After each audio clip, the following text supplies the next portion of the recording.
옆에 계신 분들과 함께 인사하겠습니다. 잘 나오셨습니다. 성도님이 계셔서 행복합니다. 사랑하고 축복합니다. 네, 감사합니다. 정말 여러분들이 계셔서 저는 목사로서 행복하고요. 또 우리 주님께서도 여러분이 이 자리에 앉아 계심으로 인해서 행복해 하실 줄로 믿습니다. 하나님의 놀라운 은혜와 축복, 평안함이 이 시간 우리와 함께 하시기를 주님의 이름으로 축원합니다. 지난 그 다니엘 기도회 때 이상구 박사님 간증 한번 같이 듣지 않았습니까? 이분이 그런 이야기를 하시더라고요. 이분이 이제 의사시고 미국에서 의사 생활을 하시고 이제 한국에 오셨는데 엔돌핀이라고 하는 그 뇌 호르몬이 이때 있다고 그렇게 말씀을 하시더라고요. 아마 익히 잘 알고 계실 것입니다. 그 엔돌핀, 이 엔돌핀이 이 호르몬이 우리의 뇌에서 이렇게 나와야 우리에게 이 건강이 오게 되는데, 많은 경우에 어떤 두려움이나 어떤 절망감이나 여기에 사로잡혀 있으면 이 엔돌핀이라고 하는 호르몬이 나오지를 못한다는 거예요. 근데 이 나오기만 하면 기적과 같은 역사들이 일어난다는 것입니다. 어떤 질병도 치유함을 받고, 이 엔돌핀이라고 하는 것만 나오기만 하면 뭐 암도 고쳐지고, 그래서 지금 설악산에서 뉴스타트 프로그램을 운영을 하신다고 하잖아요. 결국 인간에게 어떤 기쁨과 감사함, 어떤 두려움으로부터 벗어나는 그런 것만 있어도 웬만한 질병들은 다 고침을 받을 수 있다는 이 확신, 본인이 그런 간증의 주인공이기 때문에 그런 프로그램을 하신다고 해요. 그런데 중요한 것은 이 엔돌핀이라고 하는 이 뇌 호르몬이 언제 나오느냐 하는 것이죠. 세상적인 기쁨을 통해서는 이 호르몬이 나와도 잠시이고, 이것이 나왔다가도 멈춰버린다는 것입니다. 세상적인 만족, 자랑, 이것은 시간이 뭐 오래 지나지 않지 않습니까? 그러니까 금방 이 유효기간이 있는 거예요. 그런데 영원한 기쁨, 특별히 말씀을 통해서 얻는 그 기쁨, 참 만족, 예배를 통해서 누리는 그 은혜, 그 은혜를 우리가 늘 사모하고 그 은혜를 받으면 우리의 이 뇌 호르몬으로부터, 뇌에서 그 엔돌핀이 나와서 그것이 우리를 건강하게 해주고 참 기쁨을 주고 마음의 불안과 두려움과 근심 걱정 다 떠나가고 우리에게는 정말 상상할 수 없는 기적과 같은 일들이 일어난다는 거예요. 그 중에 하나가 구원의 확신만 제대로 받아도, 구원의 확신만 제대로 가지고 있어도 어떤 병으로부터 치유를 받는다, 뭐 이런 간증도 하지 않았습니까?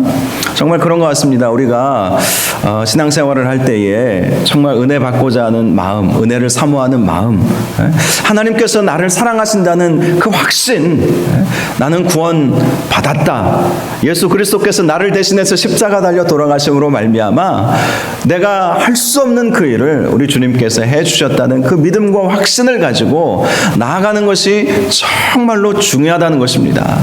여러분, 이 시간에 주님의 그러한 은혜가 있기를 바랍니다. 은혜를 사모하는 마음으로 주님 앞에 나아갈 수 있기를 바랍니다. 은혜가 얼마나 중요한지 몰라요. 은혜가 넘치면 뭐 엔돌핀 그 이상의 놀라운 은혜와 또 축복이, 치유와 회복이 우리 가운데 오게 될 줄 믿으시기를 바랍니다. 그래서 은혜가 중요한 거예요. 저는 그래서 은혜로운 말씀 있으면 자주 듣습니다. 똑같은 말씀이어도. 사실 우리 이 성경도요, 여러분 한번 읽어보면 다 압니까? 성경 읽어도 은혜가 되지 않습니까? 저도 웬만하면 성경 막 몇십 독 했죠. 그런데 성경을 보면 볼수록 또 새로운 은혜가 있어요. 은혜로운 설교 말씀도요, 저는 자주 들어요. 어떤 목사님이 목회하면서 청년들한테 오늘 설교는 10번 들어라, 그렇게 강조를 하신다고 하더라고요. 그럼 어떤 청년이 찾아와서 목사님 10번 들었습니다, 10번 들었습니다 하면서 그렇게 보고를 하더래요. 은혜로운 설교는 진짜 많이 들으면 들을수록 좋아요. 저는 제 은사 목사님이 계시지 않습니까? 저는 사실 미국에서 목회를 제대로 못 해봤어요. 공부하느라고. 그리고 이제 제가 전도사 때 미국으로 갔기 때문에 진짜 목회는 한국에 와서 배웠거든요. 전임 사역 또 뭐 목회 사역 이것은 제가 부산에서 수영로교회 사역할 때 목회를 배웠습니다.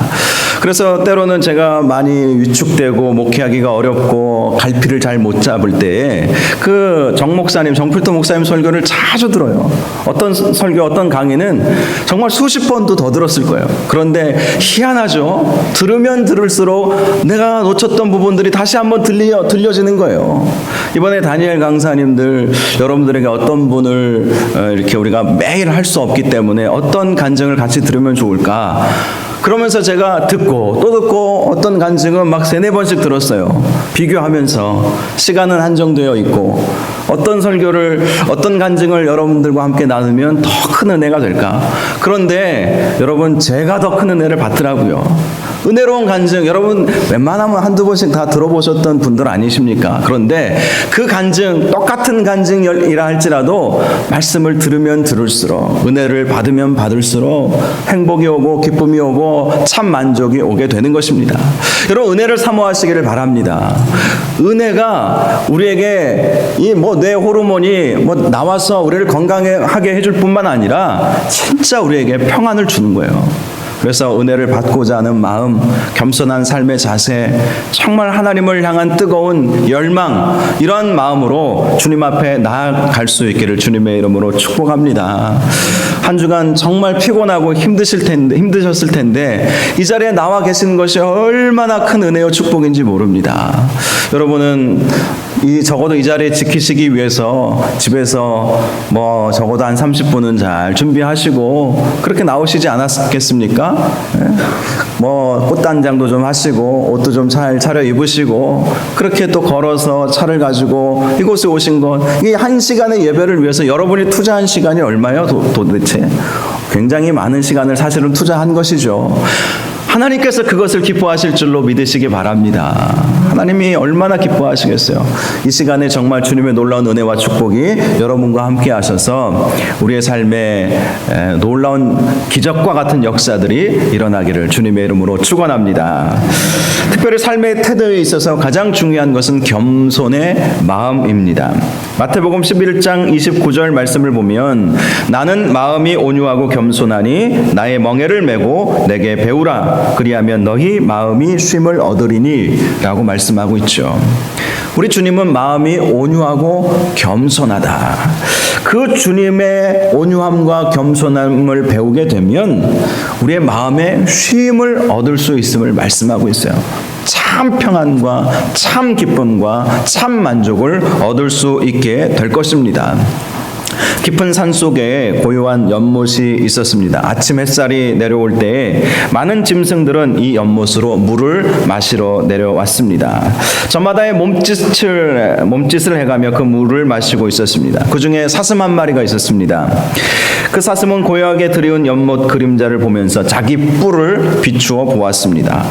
어쩜 이렇게 아름답고 멋질 수가 있지? 그렇게 스스로 생각을 했습니다. 그러면서 다른 동물들을 보면서 참 불쌍하다. 생각해봐라. 내 뿔이 얼마나 근사한지. 봐라, 내 뿔이 얼마나 근사한지. 그러면서 자랑을 늘어놓게 된 것입니다. 정말 이 사슴의 뿔은 나뭇가지가 막 이렇게 펼쳐진 것처럼 멋진 뿔을 가지고 있었어요. 그런데 그때 마침 숲속에서 사자 한 마리가 튀어나왔습니다. 사자가 으르릉 하면서 포효하면서 그 우물가에 있던 모든 짐승들을 잡으려고 뛰어나온 것입니다. 그러자 그 짐승들은 모두 숲속으로 손살같이 도망쳤습니다. 그런데 이 사슴은 도망치다가 자기가 그토록 자랑하던 뿔이 숲풀에 걸려 더 이상 도망치지 못하고 잡혀 먹었다고 합니다. 이 사슴은요, 자기가 그토록 자랑하는 그 뿔 때문에 죽게 된 것입니다. 이 우화의 교훈이 무엇이겠습니까? 아마 우솝 우화에 나오는 이야기일 거예요. 자기가 자랑하는 그것으로 인해서 망할 수도 있다는 것 아니겠습니까? 겸손하라는 것이죠. 뿔이 아무리 멋있어도 숲풀에 걸리면 맹수에게 쫓겨서 숲풀에 걸리면 잡아먹힐 수밖에 없는 내가 자랑하는 그것이 나의 가장 큰 약점이 될 수도 있음을 우리가 항상 생각하면서 겸손해야 한다는 것입니다. 오늘 말씀이 바로 그 겸손에 대한 말씀인 것입니다. 예수님께서 제자들과 무리들에게 말씀을 해주시는데 이런 말씀을 하십니다. 바리새인과 서기관들이 모세의 자리에 앉는 것과 같이 모세의 자리에 앉지 말라는 것입니다. 모세의 자리. 당시 회당에서는요, 모세의 자리라고 해서 앞자리에 따로 자리를 만들어 놓았습니다.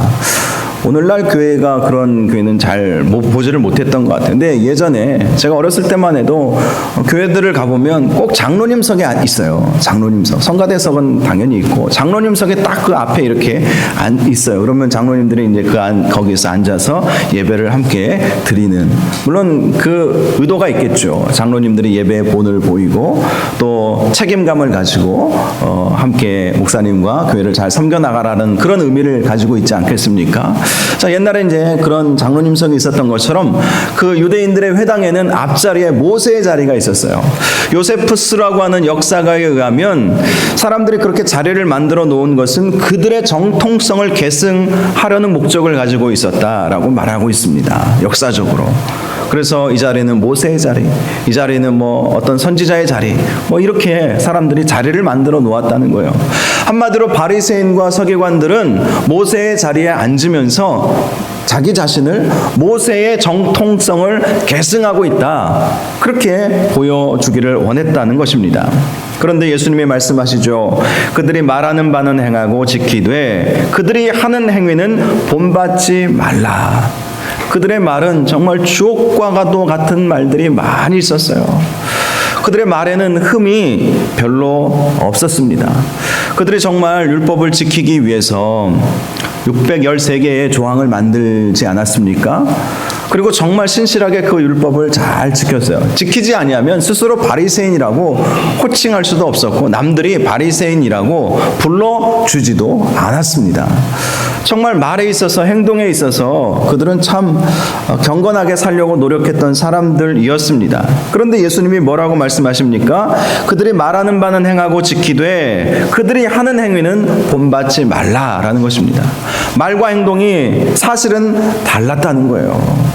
어떤 율법의 행위는 있었지만 진정한 삶의 자세에 있어서 문제가 있었다는 거예요. 겸손함이 없었다는 것입니다.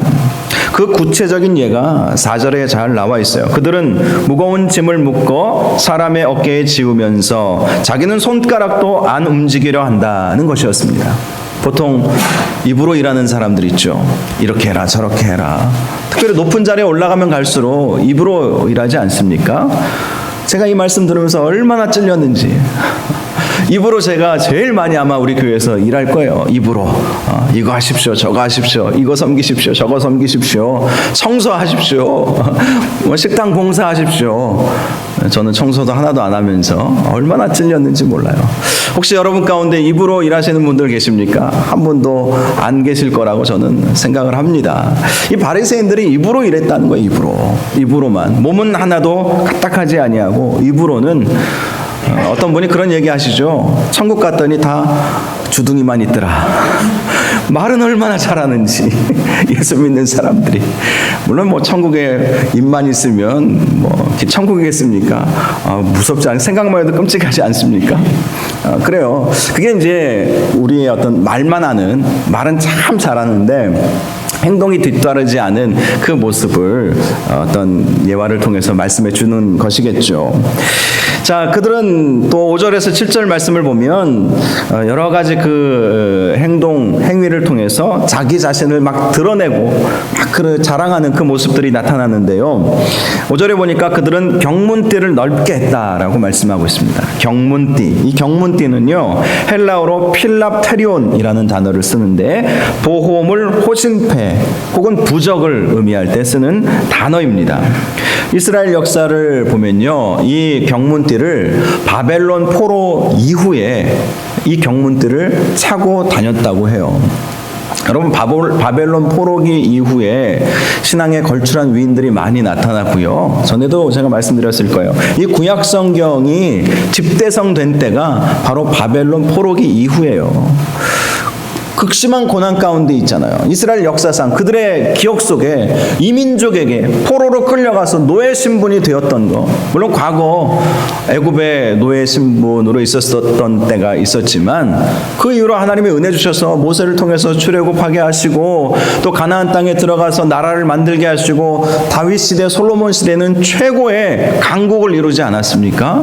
그렇게 찬란한 전통과 문화를 가지고 있었던 자기 민족, 선민 사상을 가지고 있었던 자기들이 이민족, 하나님을 믿지 않는 그들이 부정하다고 생각하는 그 이민족에 침략받아서 끌려가서 포로 생활을 하고 있으니 정신 차린 것이죠.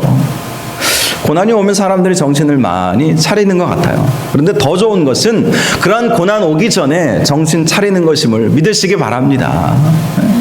왜 아멘이 적으세요? 여러분 정말 그래요. 고난이 온 다음에 정신 차리는 것도 물론 중요하죠. 그러나 그 고난 받기 전에 정신 차리고 주님 앞에 나아가는 그러한 은혜가 있기를 바랍니다. 이 바벨론 포로로 끌려가다 보니까 정신 차린 거예요. 그래서 그때부터 말씀을 찾기 시작했고요. 그때부터 회개 운동이 일어나게 되었고요. 그래서 정말 신앙의 위대한 위인들이 그때 많이 나오지 않았습니까? 다니엘, 또 다니엘의 세 친구들, 에스겔 선지자, 스룹바벨, 학자 에스라, 포로로 끌려갔음에도 불구하고 율법을 연구하는 사람들이 참 많이 있었어요. 고라 자손의 시므온 보아도 얼마나 그들의 마음이 애틋한지 몰라요. 주님을 향한 그 마음, 성전에서 찬양했던 그 옛날을 그리워하면서 불렀던 그 찬양들, 정말 고난이 오니까 다 정신 차리고 그러면서 말씀을 찾으면서 흩어져 있던 말씀들을 모으게 된 것이죠. 그래서 구약의 39권의 책이 그때 완성이 된 것입니다. 물론 그 전에 모세의 말씀들이 있었고 선지자들의 말씀이 있었지만 그 말씀들을 정리한 시기가 바로 바벨론 포로기였어요. 이 바벨론 포로기에 사람들이 하나님 앞에 더 열심히 신앙생활을 하려고 경문띠를 차고 다녔던 거예요. 처음 의도는 율법을 기억하고 경건에 힘쓸 목적이었습니다. 그런데 희한하죠. 우리 사람들의 마음이라고 하는 것이 가면 갈수록 변질되기가 쉽잖아요. 나중에 시간이 흐르면서 자기의 경건을 과시할 목적으로 이 경문띠를 넓게 한 거예요. 넓게, 나는 그만큼 경건한 사람이라는 것을 보이기를 원했던 것입니다. 또 그들은 옷수를 길게 했다고 말씀하고 있어요. 유대인들은 보통 겉옷에 단청색 옷수를 다는데요. 그 단청색 옷술은 하나님과의 언약, 그리고 그 언약의 영원성, 그리고 순결성을 상징하고 있다고 합니다. 그런데 그 옷수를 길게 내리는 것이죠. 그래서 자기들만이 하나님의 선민이고 순결한 백성임을 과시하는 도구로 그 옷수를 사용했다는 거예요. 한마디로 하나님께 영광 올려드리기 위해서 달았던 옷수를 통해서 자기가 영광을 받게 되었다는 것입니다. 또 그들은 잔치의 윗자리를 좋아했어요. 잔치의 상석은 명예와 권력을 상징하는 것이죠. 그래서 바리새인들은요, 자기들끼리 싸웠대요. 누가 높은 자리에 앉느냐, 잔치 자리에서 높은 자리에 앉느냐. 사실 그 잔치의 주인공은 그 잔치를 베푼 사람들이잖아요. 그런데 이 바리새인과 서기관들은 어떤 명예욕, 또 권세욕 이런 것들이 있었기 때문에 자꾸 높은 자리에 앉으려고 했던 거예요. 심지어 그들은 회당에서도 높은 자리를 좋아했습니다. 모세의 자리 중에서도 아마 높은 자리가 따로 있었을지 모르겠어요. 이 자리가 더 높은, 모세의 자리 중에서도 더 높은 자리라고 그들 스스로 생각해 놓은 자리가 있었을 것입니다. 하나님만 예배 드려야 할 그 자리에서 자기의 자리를 탐하는 이들의 모습을 여러분 어떻게 생각하십니까? 처음에 시작은 참 경건한 의도로, 경건한 목적으로 시작했을지 모르겠지만 시간이 가면 갈수록 변질되어서 자기 자신을 드러내는 도구로 하나님을 이용하고 있는 이들의 모습을 발견할 수 있는 것입니다. 그래서 예수님께서 저들이 모세의 자리에 앉는 것처럼 앉지 말라라고 말씀을 하시는 거예요. 또 그들은 시장에서 문안받는 것과 랍비라 칭함을 받는 것을 좋아했습니다. 시장에서 문안받는 것, 사람들이 나를 알아주는 유일한 자리잖아요. 사람들이 많이 다니는 곳이기 때문에 뭐 할 일 없는 그런 시간에는 딱 막 시장에 가죠. 그러면 사람들이 오 랍비님 아니십니까? 오 존귀한 랍비님 아니십니까? 이런 소리를 듣기를 너무나도 좋아했던 거예요. 그러니 뭐 옷을 길게 하고 경문띠를 넓게 하고 그렇게 옷을 아주 독특하게 입고 다녔던 거예요. 여러분 왜 이들이 그렇게 했을까? 삶의 겉모습에 있어서 자신이 있었기 때문이죠. 사실 그렇지 않겠습니까? 보통 우리가 신앙생활 열심히 교회에서는 하지만 세상에서는 좀 감추려고 하는 그런 마음들이 있지 않습니까? 우리 목사님들도 가끔 보면 식당에서 이렇게 모여서 식사를 하면 우리 노예 목사님들은 아닌데 전에 제가 수영로교에 있을 때 부목사님들끼리 식사를 하러 가면 뭐 다들 이 검은 옷 입고 무슨 조폭도 아니고 검은 옷 입고 나타나가지고 그리고 앉아서 식사를 하시는데 다 막 목사님 서로 우리가 아무리 친밀해도 목사님으로 호칭을 하면서 김 목사님 뭐 최 목사님 막 이러면서 막 이렇게 얘기를 하니까 막 주위 사람들이 막 이상한 눈으로 쳐다보는 것 같아요. 그래서 우리가 한 번은 이렇게 했습니다. 그냥 김 사장이라고 부릅시다. 김 사장, 박 사장 뭐 이러면서 근데 좀 어색해서 한번 농담으로 해본 일이고요. 이게 드러나게 하는 것이 사실은 이게 좀 불편한 일이에요.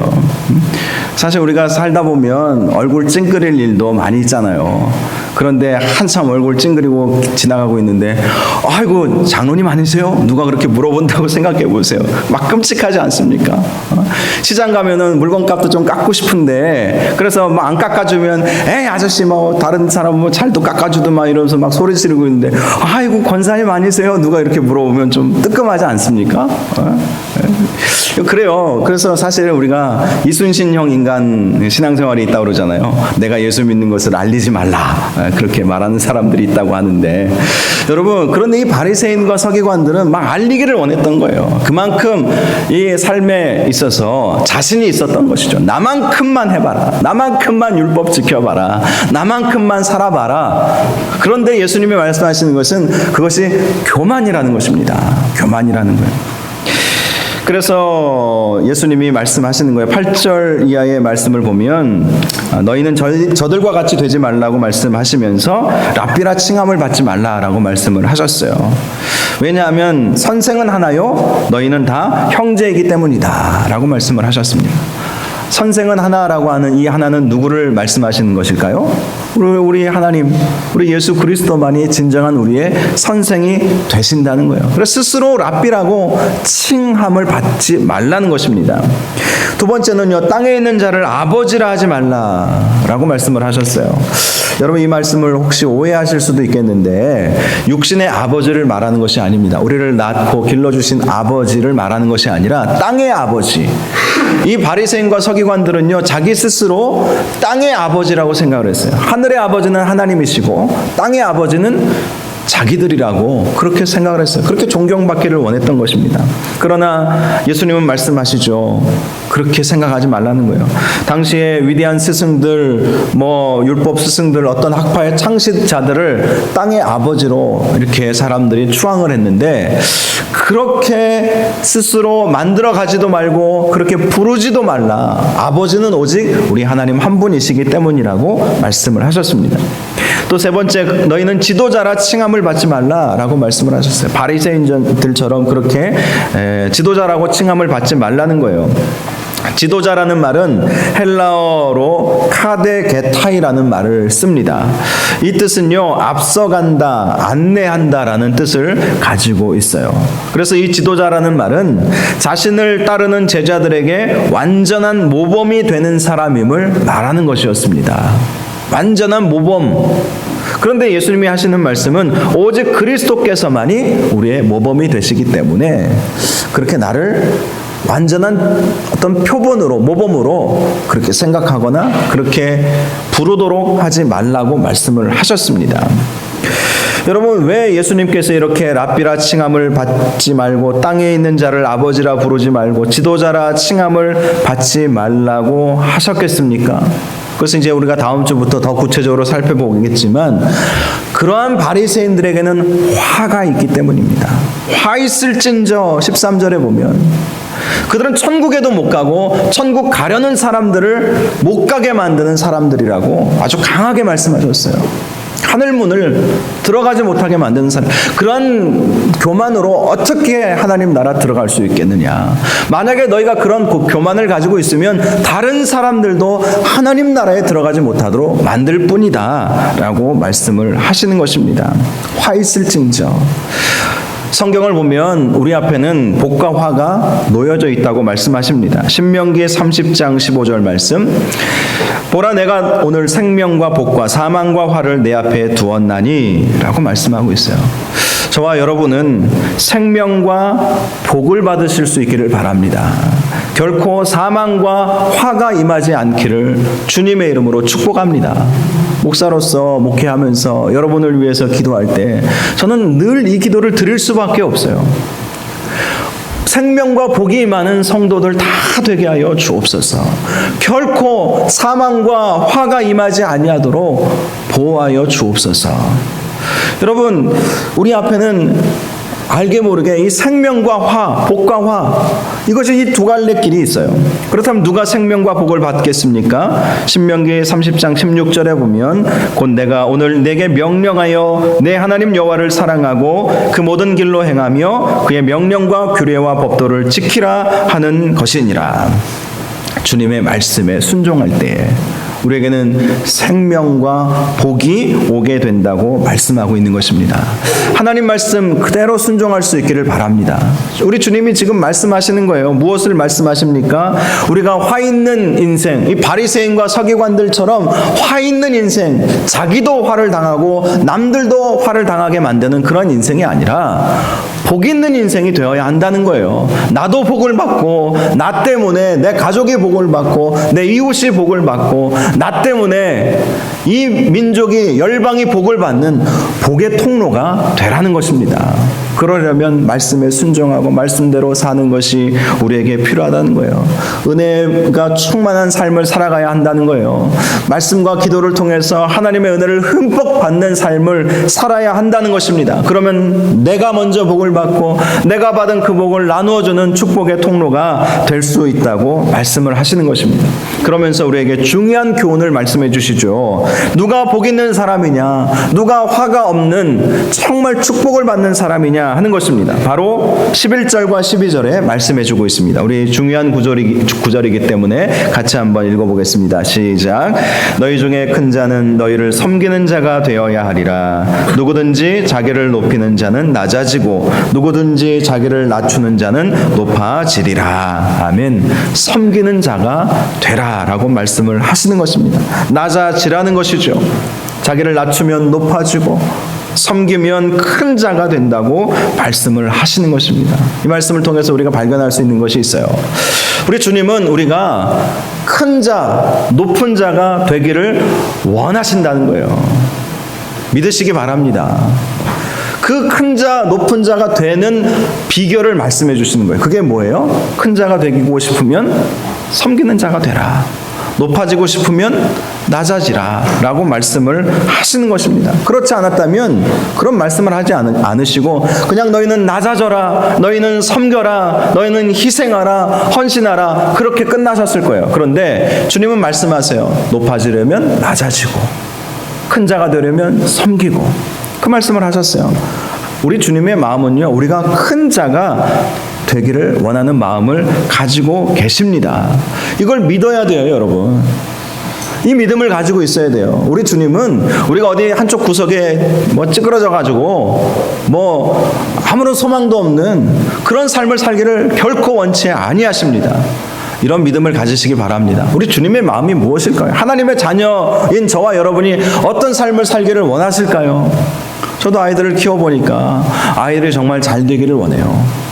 큰 자가 되기를 원해요. 높아지기를 원해요. 저는 우리 교회 장로님들, 세계적인 장로님들 되시기를 바랍니다. 우리 교회 권사님들, 세계적인 권사님들 다 되시기를 바랍니다. 아멘이 없으시네요. 그렇게 되시기를 바랍니다. 큰 자가 되기를 사모하시기 바랍니다. 이거 성경적인 거예요. 결코 성경적이지 않은 것이 아닙니다.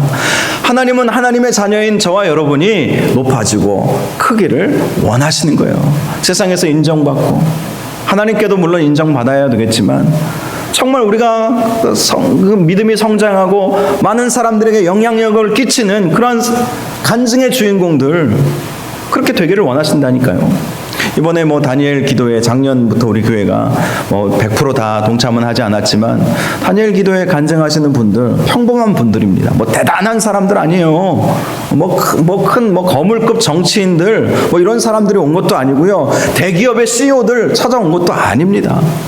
어떤 분은 교회 개척하다가 힘들어가지고 그 가운데서 그래도 그 가운데에서도 하나님께서 영광 받으신다, 이거 깨닫고 간증하신 분도 계시고, 어떤 분은 26년간 귀신의 종로로 타다가 무당 푸닥거리 하다가 하나님 만나가지고 오신 분들도 계시고, 정말 평범한 우리의 이웃들이에요. 어떤 분들은 이 교회 오빠 간증한 것도 우리 주위에 종종 그런 일들도 있잖아요. 남편이 암에 걸렸는데, 폐암 말기였는데 한참 치료받고 있을 때 자기는 혈액암 말기에 걸리고, 제가 그 간증 들으면서 제가 아는 목사님이 생각나더라고요. 제가 오늘 새벽에도 잠시 말씀드렸을 거예요. 정말 신실하게 목회하셨던 분이신데 본인이 암에 걸리셨어요. 그리고 한참 치료받고 있는데 사모님이 또 폐암에 걸리셨어요.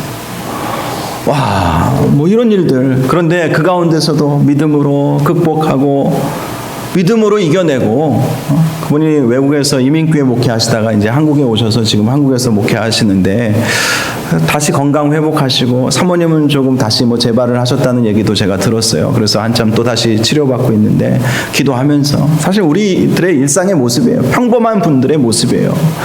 그런데 그런 분들이 다 간증하고 하나님을 자랑하고 하나님을 높이는 것입니다. 대단한 위대한 사람들이 그렇게 하나님을 높이는 것이 아닙니다. 평범하지만, 그러나 하나님께서 우리를 통해서 하나님의 영광을 받으시고 우리를 높이셔서 하나님께서 우리를 통해서 영광 받기를 원하신다는 사실을 우리가 항상 기억할 수 있기를 바랍니다. 여러분, 어떤 분이 이런 책들을 요즘 많이 쓰셨어요. 내려놓음, 비움, 낮아짐, 이런 책들, 참 은혜로운 책들입니다. 개인적으로 그 책들을 읽으면서 많은 은혜가 있었어요. 그런데 이런 생각이 들었어요. 정말 그것이 기독교의 본질인가 하는 것입니다. 여러분 잘 기억하세요. 그것이 기독교의 본질인가? 낮아지고 썩어지고 죽어지는 것만이 기독교의 본질인가? 아니라는 것입니다. 우리의 본질은요, 높아지는 거예요. 우리의 본질은요, 크게 되는 것입니다. 여러분, 낮아지고 썩어지고 죽어지는 것은 과정이에요. 그 과정을 통해서 하나님은 우리를 높이 세우시기를 원하신다는 것을 잊지 마시기 바랍니다. 그 과정을 목적으로 생각하면 안 되는 거예요. 그게 목적이 아니에요. 낮아지고 비워지고 죽어지고, 이건 과정이지 그게 목적이 아니에요. 예수님이 이 세상에 오셔서 낮아지고 죽으시고, 사도신경 영어로 된 번역본에 보면 지옥 강화에 대한 이야기까지 나와요. 그런데 거기서 끝나셨습니까? 우리 주님이? 아니시죠. 부활하시고 승천하시고 주님 보좌 우편에, 하나님 보좌 우편에 앉아 계십니다. 그것을 보여주시는 거예요. 과정을 통해서, 십자가의 고난을 통해서 부활의 영광을 얻으시는 거예요. 우리도 하나님이 우리가 그렇게 되기를 원하십니다. 낮아지고 섬기고 베풀고 헌신하고 희생하지만 그 나중은 창대하게 되는 것이죠. 그 나중은 하나님께서 크게 써주시고 세계적인 인물로 하나님께서 만들어 주신다는 거예요. 그래서 겸손이 필요한 것입니다. 히브리서 11장 6절에 보면 믿음이 없이는 하나님을 기쁘시게 하지 못하나니 하나님께 나아가는 자는 반드시 그가 계신 것과, 제가 너무나도 좋아하는 말씀입니다. 그가 자기를 찾는 자들에게 상 주시는 이심을 믿어야 할지니라. 상 주시는 이심을 안 믿는 것은 믿음이 아닙니다. 죄송하지만 여러분, 상 주시는 이심을 믿는 것이 진짜 믿음이에요. 상이 있는 거예요. 상, 높아지는 상. 여러분, 상은 높아진 사람에게 주는 거잖아요. 우등상, 개근상, 이런 상들은 정말 최선을 다한 사람들에게 주어지는 것이 상 아닙니까? 우리 하나님은 하나님을 찾는 자들에게 상 주시는 이심을 믿어야 할지니라. 그래서 여러분, 낮아지고 섬기고 또 내려가고 죽어지고 썩어지는 이런 것이 우리의 목적이 아니라, 제 설교의 중심 요지는 이거예요. 그것이 과정이 될 때 우리가 높아지게 된다는 것입니다. 그것이 상이라는 거예요.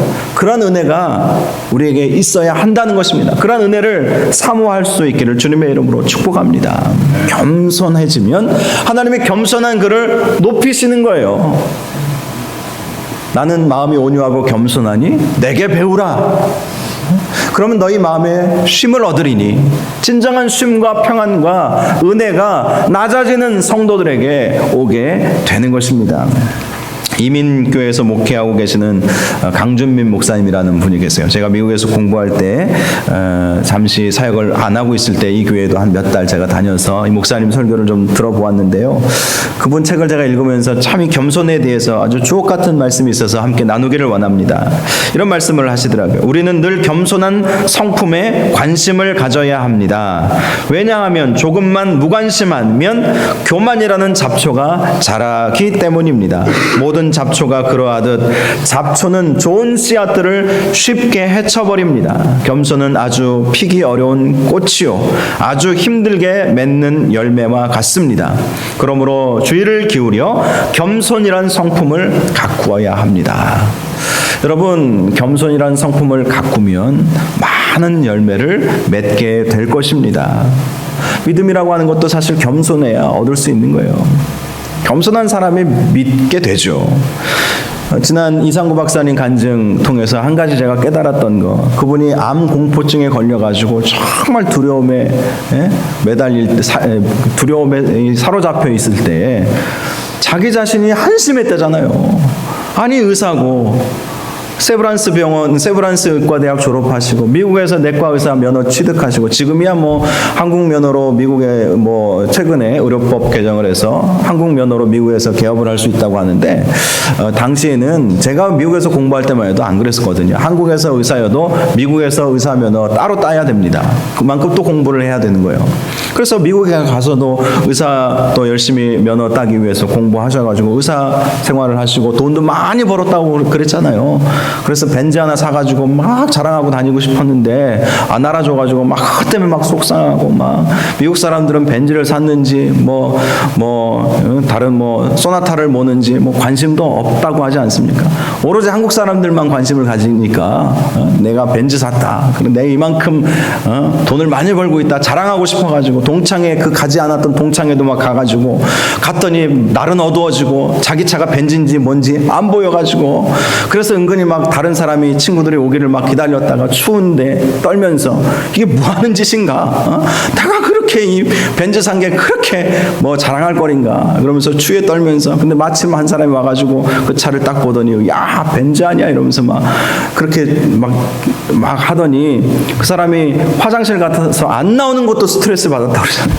나와서 자꾸 알려줘야 되는데 친구들한테. 근데 안 알려주니까 그게 막 스트레스 받아가지고, 근데 본인이 생각하면서 내가 이러고 사는 게 맞나? 이런 생각이 들었다는 거예요. 그러다가 암 공포증에 걸려가지고 15가지 병을 짊어지고 살았다고 하지 않습니까? 근심 걱정이 오니까 없던 병도 막 생기는 거예요. 막 그렇게 생겨지는 거예요. 근데 이분이 예수 믿는 사람들을 핍박하고 성경을 절대 믿을 수가 없는 책이라고 생각을 했대요.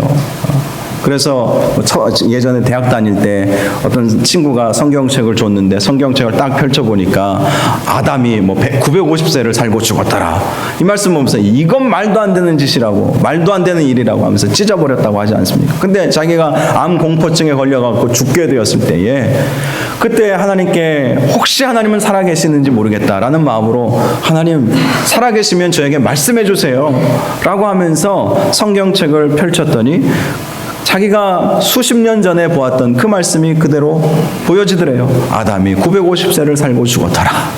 근데 그전에는 전혀 안 믿어졌는데 이런 생각이 딱 들어오더래요. 아담이 950세를 살았는지 안 죽었는지 네가 어떻게 알아? 네가 봤어? 이런 마음이 들어오더라는 것입니다. 여러분, 겸손하니까 마음이 막 낮아지니까 막 말씀이 쏙쏙 들어오는 거예요. 낮아져야 은혜도 받는 것이고요, 낮아져야 구원의 축복도 얻을 수 있는 거예요. 여러분 낮아지십시오. 낮아지시고 겸손해지시고 자기 자신을 드러내지 마시고 그러면 하나님께서 들어 올려주시는 거예요. 내가 나를 올리려고 하면 하나님도 깎아내리시겠지만 주위 사람들이 더 가만히 안 있습니다. 그런데 하나님이 올려주시면 그 누구도 우리를 깎아내릴 수가 없는 거예요. 크고자 하느냐? 그러면 섬기는 자가 되라. 낮아지고 겸손하게 섬기면 하나님께서 높여주신다. 그것이 바로 오늘 말씀의 교훈인 것입니다. 사랑하는 여러분, 큰 자가 되고 높아지기를 소원하시고 그러기 위해서 낮아지고 겸손하게 헌신하고 섬기시기 바랍니다. 그것이 당장은 나의 희생이 전제되어야 하고 수고가 뒤따르게 되지만 하늘의 하나님, 전능하신 하나님께서 반드시 저와 여러분에게 상상도 못할 큰 상을 허락하여 주실 것입니다. 이러한 상을 받는 저와 여러분들, 믿음의 축복, 간증의 주인공들 다 되시기를 주님의 이름으로 축원합니다. 우리 같이 함께 찬양하기를 원합니다. 우리 나의 가장 낮은 마음, 이 제목의 가사인데요. 오늘 말씀의 내용을 잘 담고 있는 찬양입니다. 우리 기쁜 마음으로 낮아지기를 원합니다. 더 낮아지기를 원합니다. 그런 마음으로 함께 찬양 같이 부를 수 있기를 바랍니다.